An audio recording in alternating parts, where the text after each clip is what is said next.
तो गाइस आज ऐसा ही इंस्टॉलमेंट के क्वेश्चन करेंगे। देखो इंस्टॉलमेंट हमारे पास में क्या होता है, ये हर मंथ गैल हमें देनी होती है। जैसे कि जो किस्त होती है हम हर मंथ गैल देते हैं। तो जो हमारे पास में SI का फॉर्मूला होता है वो हमारे पास में क्या होता है, SI is equal to principal multiply by rate multiply by time upon 100। क्योंकि टाइम हमारे पास में जो होता था ईयर के अंदर होता था। अब यहाँ पे हम इंस्टॉलमेंट देते हैं पर मंथली, ठीक है। तो हमें इस मंथ को ईयर के अंदर कन्वर्ट करना है तो अपॉन 12 और लगा देंगे, ठीक है। यही फॉर्मूला रहेगा इसमें भी, ठीक है। बस अपॉन 12 आ जाएगा क्योंकि वो हमें मंथ को ईयर के अंदर कन्वर्ट करना था इस वजह से, ठीक है। यदि किसी राशि पर 3 वर्ष के लिए 12.5% की दर से लगाए गए साधारण ब्याज मूलधन से 3500 रुपये कम है तो प्रिंसिपल और SI हमें फाइंड आउट करना है, ठीक है। तो इसके अंदर देखो एक हमारे पास में ये लॉन्ग मेथड दे रखा है कि SI is equal to PRT/100। मतलब ये SI का क्वेश्चन है, ये इंस्टॉलमेंट का नहीं है। आगे आएंगे एक दो क्वेश्चन, ठीक है। एक दो क्वेश्चन ये SI के है। तो इसके अंदर टाइम हमारे पास में 3 साल दे रखा है, रेट 12.5% और SI है वो प्रिंसिपल से कितना कम है, 3500 रुपये कम है। तो यहाँ पे SI की जगह हमने कितना रख दिया, SI की जगह रख दिया हमने principal minus 3500 is equal to हमारे पास क्या होगा, प्रिंसिपल को हमने P मानना है और 12.5% मतलब कि पॉइंट के लिए नीचे 0 आ जाएगा और अपॉन में 100 तो होता ही, मल्टीप्लाई बाई टाइम 3 वर्ष के लिए दे रखा है टाइम। तो इसे सोल्व करेंगे 25 चौक 100, 25 5 125, 5 दूनी 10। तो ये आ गया हमारे पास में P 3500, ये आ गया P minus 3500 is equal to 3 दूनी 3P अपॉन 8 आ गया। तो 8 इधर की तरफ चल जाएगा और ये इधर इससे मल्टीप्लाई होगा।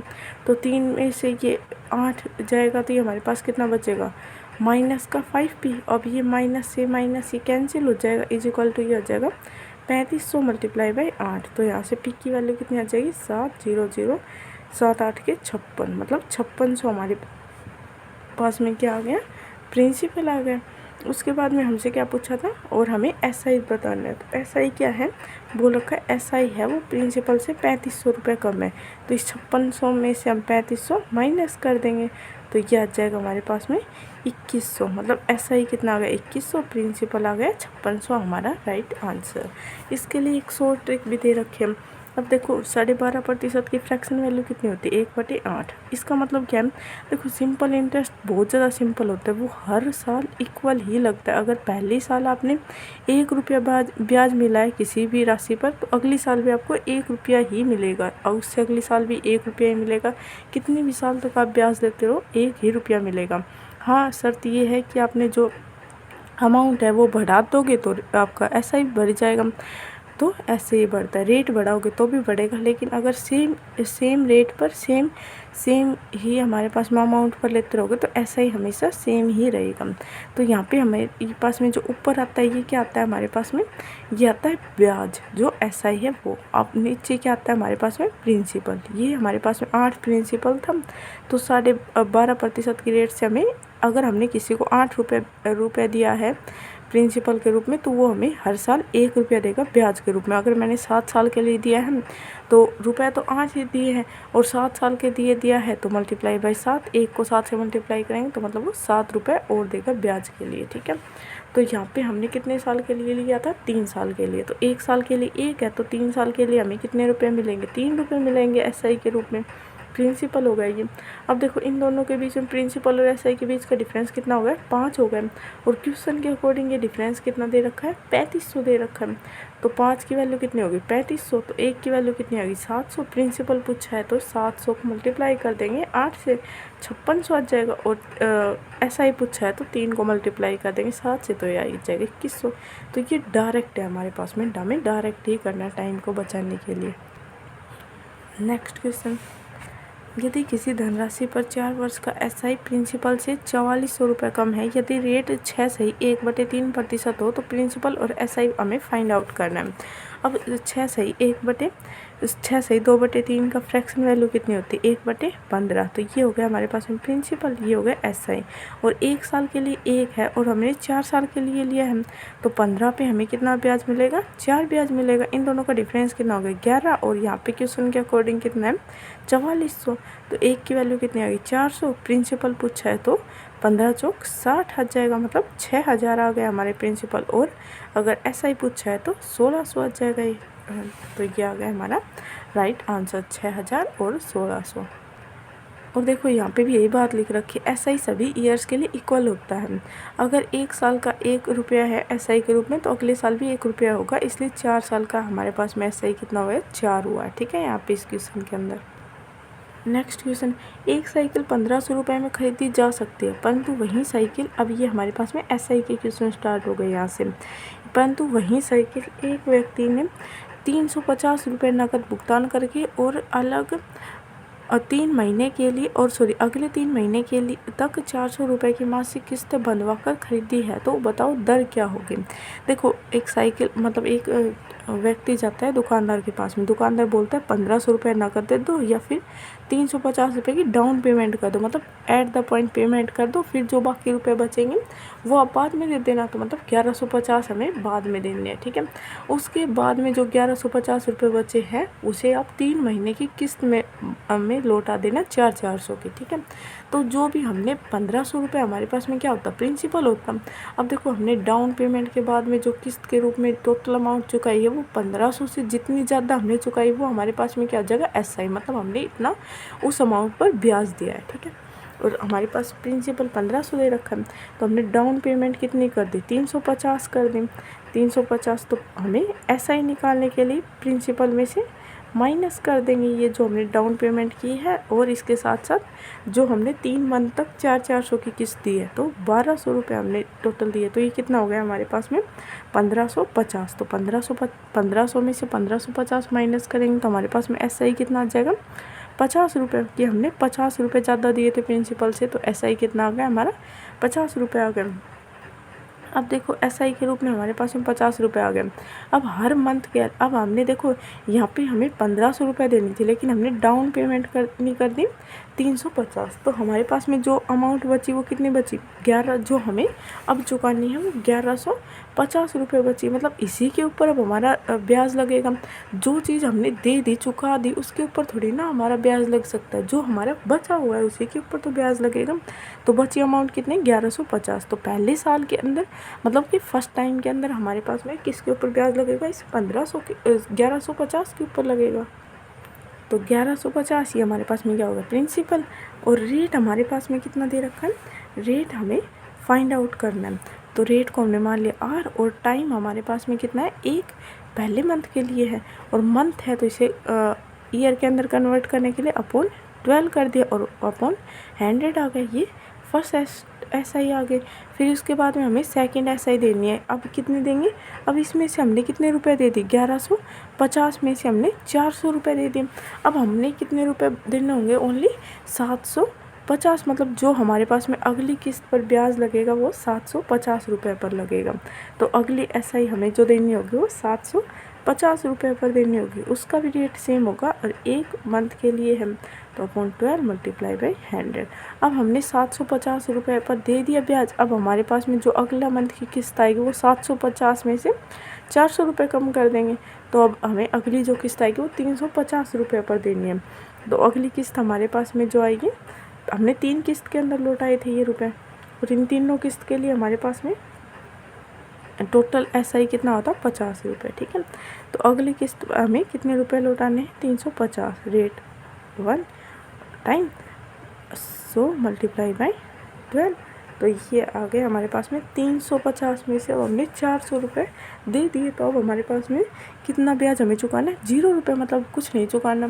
तो ये हो गया 0, मतलब 3 किस्त के अंदर हमने चुका दिया पूरा। अब इन दिनों का सम कितना है, इन सबको ऐड कर देंगे, लेफ्ट हैंड साइड को लेफ्ट हैंड साइड में, राइट हैंड साइड को राइट हैंड साइड के अंदर। तो इन तीनों का सम कितना आ रहा है 50 इज इक्वल टू आ जाएगा, इन सब का एलसीएम कितना आ जाएगा 1200, और ये आ जाएगा हमारे पास में R इन सब के अंदर कॉमन है तो ये R कॉमन ले लेते हैं। ये आएगा हमारे पास में 1150 प्लस में 1150 प्लस में 750 प्लस में 350 अपॉन 1200, ये आएगा। अब इन सब का जोड़ करेंगे, 1100, 1800, 1800, 2100, 2100, 2200, 2250, मतलब कि 2250 आ गया। ये और आ गया 2250 अपॉन 1200, तो ये कट जाएगा। ये कट रहा है, उसे कट कर देंगे।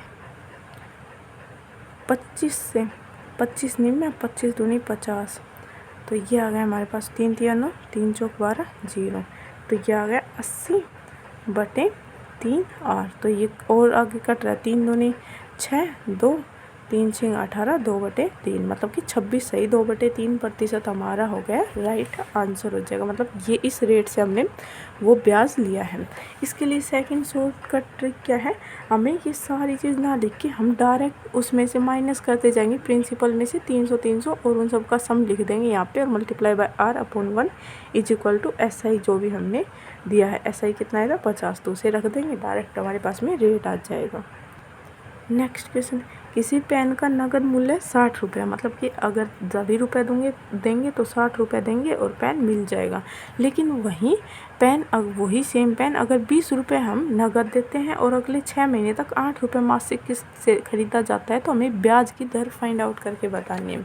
अब देखो यहाँ से ऐसा ही निकालेंगे, पहले कितना प्रिंसिपल था 60, तो अब हमने कितना दिया है, पहले 20 रुपये दिया है, फिर उसके बाद में हमने और कितना रुपये दिया है, 8 रुपये की किस्त बनवाई है 6 महीने के लिए, मतलब 48 रुपये और दिया है। तो 68 रुपये हो गए, 60 में से 68 माइनस करेंगे तो 8 फालतू रुपये दिए, ये 8 फालतू ही हमारे पास में क्या हो गया, ऐसा ही हो गया। तो अब हमें जो रुपए देने हैं वो 60 रुपये नहीं देने, डाउन पेमेंट हमने कितने कर दी 20 रुपये की, तो अब हमारा जो ब्याज लगेगा वो 40 रुपये पर लगेगा। तो 40 पर हमने पहले मंथ के लिए कितने रुपए दे दिए, 8 दे दिए, तो 32 हो गए। फिर 32 पर हमने 8 दे दिया, तो ये हमारे पास में हो गया, ये हो गया 24। फिर 24 पर हमने 8 रुपये दे दिया, तो ये हो गया 16, और 16 पर फिर 8 रुपये दे दिया और फिर 0, मतलब हमने टोटल 6 किस्त दी है।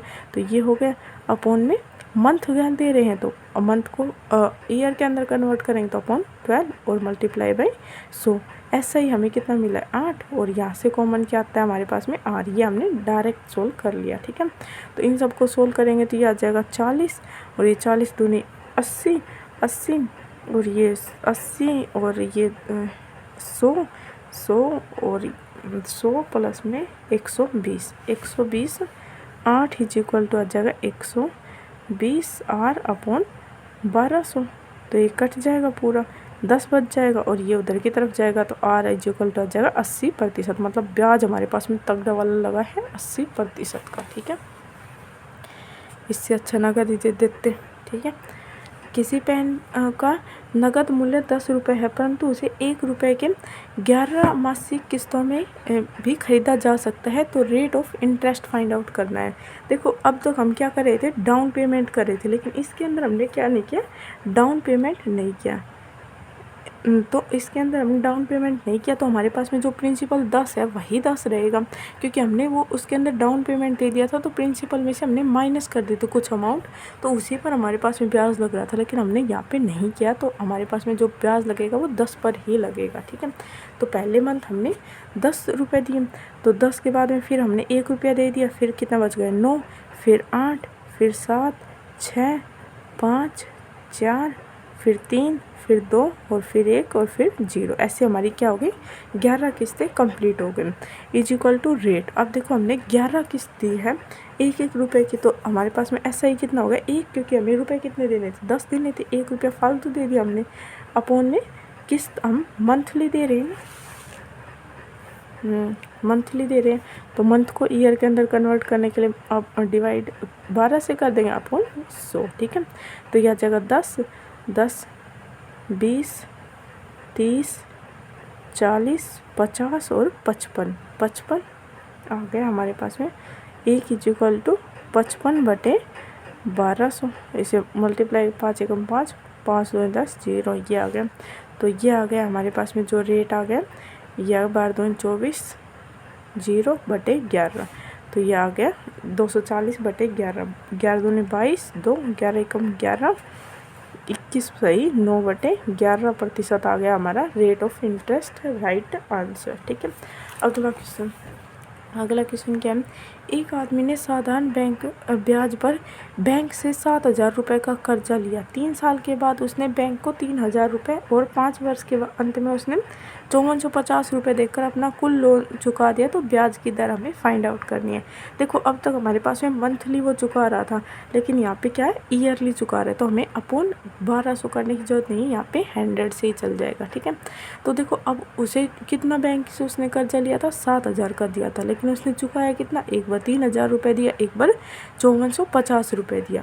ठीक है, तो उसने टोटल कितने रुपए चुकाने थे, 6,000 रुपये चुकाने थे। तो ऐसा ही हमारे पास में कितना आ जाएगा, यह जगह 6,000 में से 3,000 प्लस में 5450 रुपये उसने चुकाया। ये कितना, ये हो गया हमारे पास में 8450। तो कितने रुपए ज़्यादा चुकाए उसने 2450 रुपये ज़्यादा चुकाए। तो ये हमारे पास में क्या हो गया, SI हो गया। ठीक है, अब SI उसे 2450 रुपये चुकाना था,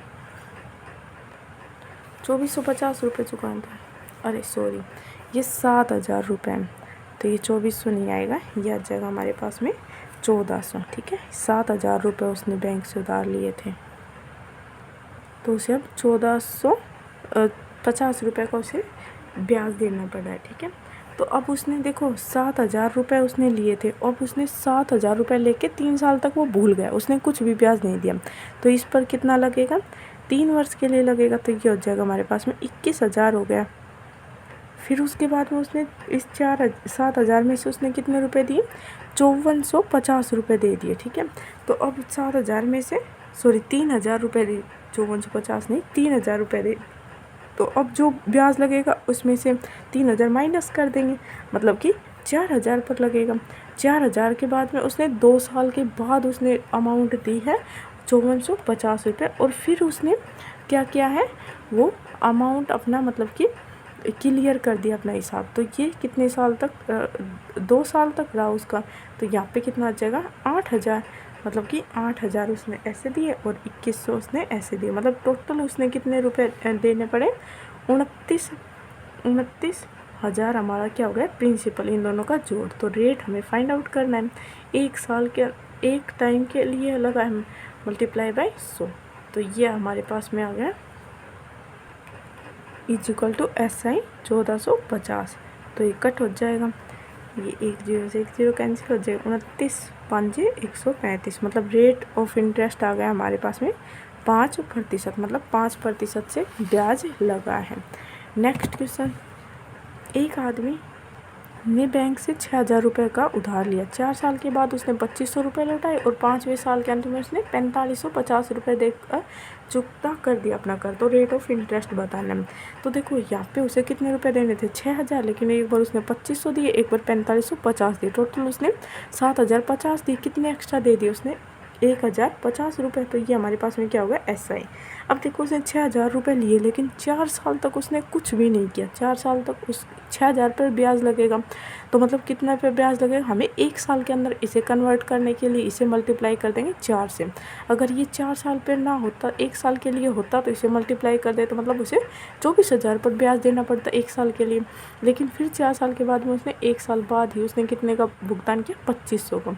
तो अब जो उसे ब्याज देना है, एक के लिए देना है, कितने 6,000 में से 2,500 माइनस करेंगे तो यह आ जाएगा 3,500। और 3,500 रुपये उसने कितने साल के बाद में दिए, उसने 5वें साल के अंत में दिए हैं। ठीक है, तो मल्टीप्लाई बाई 1, तो उसने टोटल कितने रुपए चुकाए, मतलब चुकाने पड़ते। अगर 1 साल के लिए उसका प्रिंसिपल होता 27,500, तो उसे SI हमारे पास में हमने 1 साल का SI काउंट किया है। ठीक है, इसलिए हमने ये रुपए मतलब प्रिंसिपल भी हमने ये 1 साल का कन्वर्ट कर लिया। ठीक है, तो ये आ गया 1,050। इसे सोल्व करेंगे तो ये हमारे पास में रेट आ जाएगा 3 सही 9/11% हो जाएगा हमारा right answer. Okay, thank you.